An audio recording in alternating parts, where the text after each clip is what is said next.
Well, we've been talking about the triple top. We have had a breakout now. It must happen in a pervasive way, but my bet is that it will indeed because triple tops are extraordinarily rare. Take a peek into Lynette Zhang's extraordinary world of finance, where she discovers a phenomenon that is so rare that it is like finding a hidden treasure. Brace yourself for a journey into the uncommon as she unravels the rarity of this occurrence and places her bet on its pervasive impact. Join us in exploring the mystique of this financial anomaly.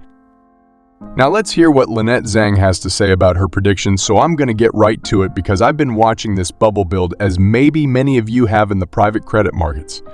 We remember after 2008 banks pulled back from certain types of direct lending.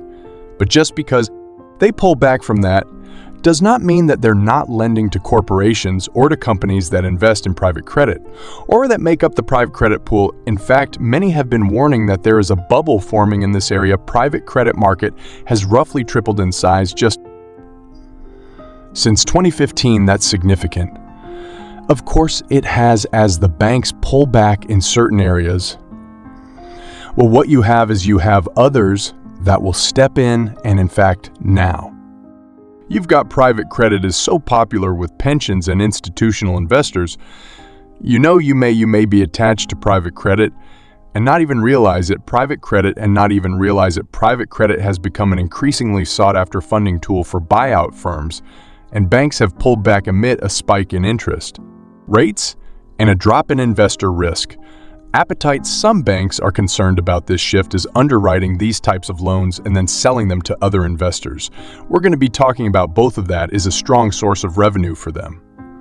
Yeah, so underwriting, maybe they're not doing the direct lending, but they are underwriting them, and that puts them at some level of risk because then they're packaging them up and then they are transferring that risk to you, the investor that doesn't really know what they're doing. So even though it may not be direct, you need to understand that the whole system is incestuously interconnected, and so when a bubble pops in one area, it's going to be felt by all areas. How much they can hide is anybody's guess, but this is a very strong source of revenue for them. They're not going away. They may have pulled back in this area, but they've raised it in other areas. There's clearly an asset bubble going on in private credit. There are many other asset bubbles. Building what it needs is just one thing to trigger a fiduciary crisis, so a crisis that they cannot hide. How quickly can that contagion spread between the incestual interconnection and in the digital age?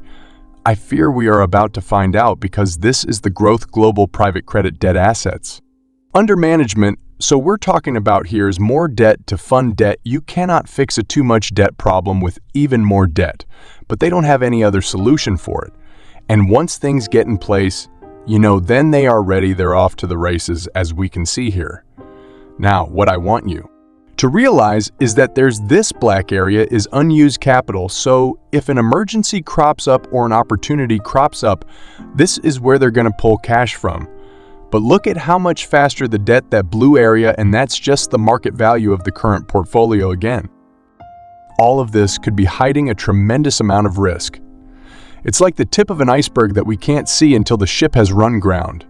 Then you see it. So us speculative debt due for refinancing, this is that debt wall, that refinancing wall that we've been speaking about. So much of this debt was taken out. Look at from 2010, we were already in zero interest rate policy that only changed here. So all of this accumulated debt has to roll over. This is what that looks like from near zero to speculative debt. Requires higher debt, pay higher interest rates. Are they going to be able to do it? Who's buying all of this debt, right? And could an implosion in these markets trigger the next financial crisis? There are so many bubbles that are popping right now because of the increased interest rates. Who knows what's going to trigger it? There will not be a soft landing. You can mark my words on that puppy. This is not going to be soft. This is going to be harder than any landing that you and I have experienced in our lifetime, because this is bigger than anything we have experienced in our lifetime. This is the end of this debt-based paper system going into maybe a debt-based, maybe a purchase-based surveillance system. How do you fight it?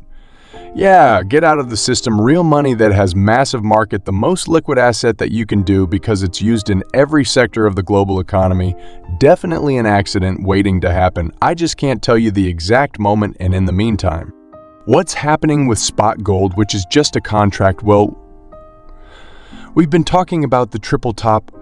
We have had a breakout. Now, it must happen in a pervasive way, but my bet is that it will indeed, because triple tops are extraordinarily rare. When I first put this chart together last Friday, as I was working on it, we were testing and forming a quadruple top. Well, all that was over. And here is just a 1-year chart, and there are a few things that I want to show you on it. Number one, I want to show you this gap right. Remember when I've explained these patterns, right? If you can understand pattern, you don't have to fully understand it. But if you can see the pattern, then it gives you a clue.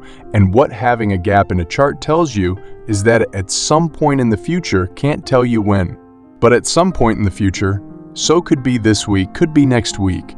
It could be a month that the spot price will go to fill that gap.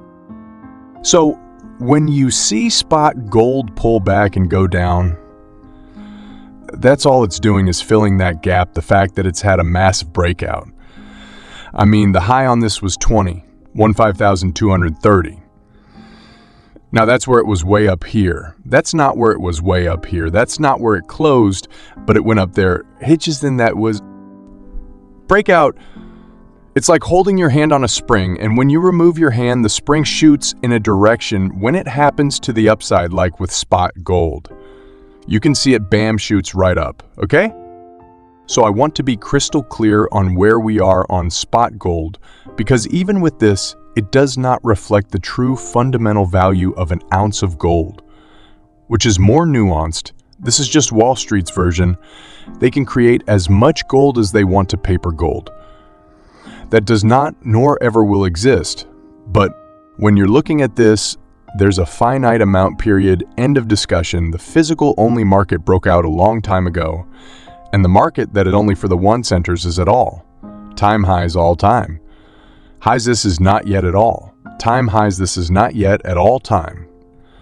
Highs in the premiums have come down. I'll show you that in a future episode, but make no mistake about what is happening in this spot gold market. There is your breakout. Look at how high that went. Be prepared. Could it come down and fill that gap? Well, at some point it's going to. So quite honestly, I'd rather that happen sooner than later. Cut. Then it's just out of the way, and I don't have to think about it anymore. I can't tell you exactly when it's going to happen, but it will happen. Cut, it always does. Thanks for staying connected with us. Remember that rare insights like the triple top are windows into unique opportunities. The breakout discussed today holds promise in its rarity, and staying informed is key. Thank you for joining us in unraveling this captivating discussion. For more thought-provoking analyses and insights, don't forget to subscribe and continue exploring the captivating world of finance with us. Thank